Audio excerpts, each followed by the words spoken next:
And there are two ways for a company to raise money. The first is through a loan, and the second is through an investment.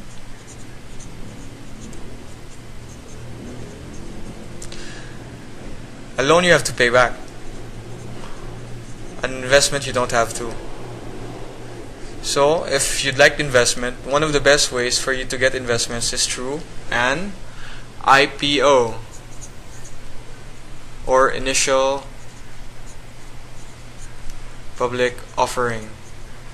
This is usually a very exciting time for a company, a time that a lot has to be done, and after which the company is officially publicly listed, meaning that the company can now offer itself to the public and can be sold in most major stock exchanges.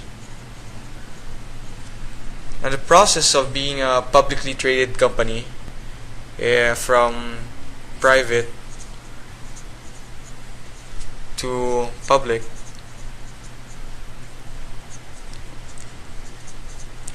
the company must go through various stages of transparency screening first. This involves making sure that the financial statements are taken care of, and also the company must also consult an investment bank.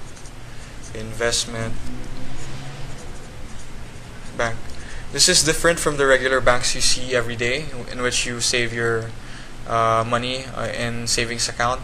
An investment bank is specially suited in helping companies through initial public offerings and offering their stocks.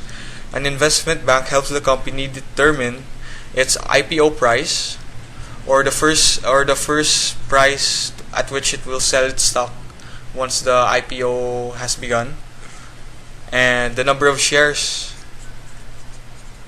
to be sold, and then the percent equity of the company that the company would like to sell in the IPO.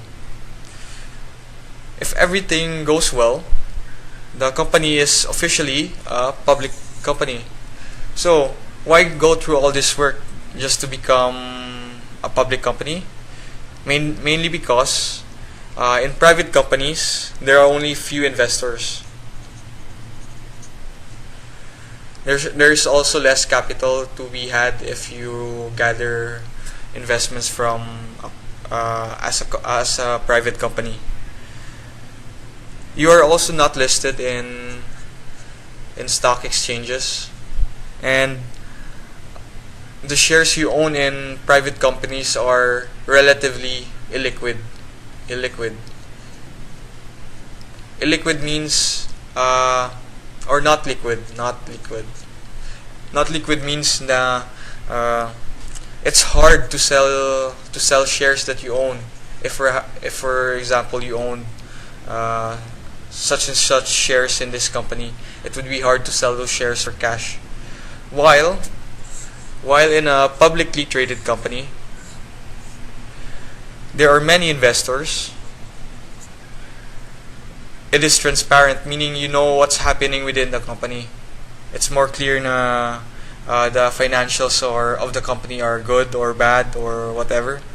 And then it's liquid, meaning you could go to any stock exchange and tell them, I'd like to sell my shares of this company I own, and more often than not, those shares will be sold off immediately. And most companies that are publicly listed are also established.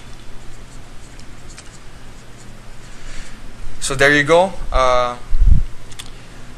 All these advantages make it easier for a publicly traded company to expand and grow when it needs to, because it has the capital to